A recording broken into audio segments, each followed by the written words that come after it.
చిన్న పిల్లలు మరియు యువత స్క్రీన్స్‌కి చాలా అతుక్కుపోతున్నారు. ఇన్‌ఫాక్ట్ గ్యాడ్జెట్స్, స్క్రీన్స్ లేనిదే పిల్లలు అసలు రోజు గడుచుద్దా అనే దిశకొచ్చేశారు. ఈ టైంలో ఫ్రెంచ్ ప్రెసిడెంట్ ఇమ్మాన్యుయల్ మాక్రాన్ నెలకొక్క రోజన్నా నో స్క్రీన్ డే పెట్టుకోమని యువతకి హితవు పలికారు. అసలు స్క్రీన్స్ వాడకుండా రకరకాల యాక్టివిటీస్‌లో ఎంగేజ్ అవ్వమని చెప్తున్నారాయన. ఆల్రెడీ ఫ్రాన్స్‌లో 15 సంవత్సరాలలోపు పిల్లలకి అసలు సోషల్ మీడియా బ్యాన్ చేస్తూ ఫ్రెంచ్ పార్లమెంట్‌లో ఒక బిల్లు కూడా చర్చల్లో ఉంది. ఈ మధ్య చూస్తే దాదాపు డజన్‌కి పైగా యూరోపియన్ యూనియన్ దేశాలు కూడా చిన్న పిల్లలకి సోషల్ మీడియా బ్యాన్ దిశగా అడుగులు వేస్తున్నాయి. అది బ్రిటన్ కావచ్చు, నార్వే కావచ్చు, ఇలా చాలా దేశాలు. ఆల్రెడీ ఆస్ట్రేలియా ఇలాంటి చట్టాన్ని కూడా తీసుకొచ్చింది. అసలు మన ఇళ్లలో చూస్తే గనుక భారతదేశంలో కూడా పిల్లలు స్క్రీన్స్‌కి అతుక్కుపోతున్నారు.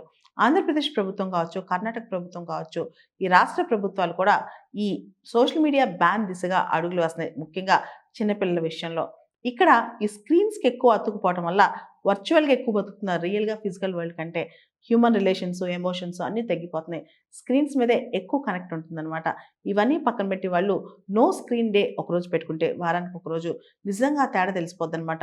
పిల్లల్ని, యువతని సోషల్ మీడియా నుంచి డిస్టెన్స్ చేయాలంటే వాళ్ళకి రకరకాల యాక్టివిటీస్‌లో వాళ్ళని ఎంగేజ్ చేయాలి. ముఖ్యంగా డాన్స్ కావచ్చు, మ్యూజిక్ కావచ్చు, ఫ్యామిలీ బాండింగ్ కావచ్చు, ఫ్యామిలీ రిలేషన్‌షిప్స్ కావచ్చు, బయటికెళ్ళి చుట్టూ ప్రపంచం చూడటం కావచ్చు, ఇలాంటి రకరకాల యాక్టివిటీస్‌లో వాళ్ళని ఎంగేజ్ చేయాలనమాట. ఆటోమేటిక్‌గా ఈ సోషల్ మీడియా మీద వాళ్ళకి దృష్టి తగ్గుద్ది. అంతేకాదు సోషల్ మీడియా వల్ల దుష్ప్రభావాలు చాలా ఉన్నాయి.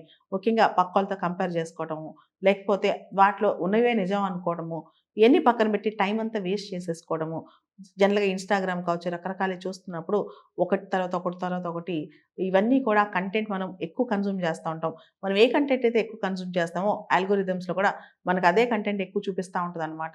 దాంతో మన టైం మొత్తం పూర్తిగా వేస్ట్ అయిపోద్ది. ముఖ్యంగా ఎక్కువగా జోక్స్ చూడటము, రకరకాల ఎంటర్‌టైన్‌మెంట్ ప్రోగ్రామ్స్ చూడటం ఇలాంటివి కూడా చూస్తాం. సోషల్ మీడియాలో ఇన్ఫర్మేషన్ చాలా ఉంది. అవి పక్కన పెట్టి సోషల్ మీడియాలో ఏదైతే చెడు ఉందో దానికి ఎక్కువ అట్రాక్ట్ అవుతాం. కాబట్టి యువత ముఖ్యంగా పిల్లలు సోషల్ మీడియాకి ఎంత దూరంగా ఉంటే అంత మంచిది. స్క్రీన్ టైమ్ ఎంత తగ్గిస్తే అంత మంచిది. ఆరోగ్యానికి, మన రిలేషన్‌షిప్స్‌కి అంతకంటే మించి ఆ టైంని మనం వేరే దానిలో ఫోకస్ చేయడానికి.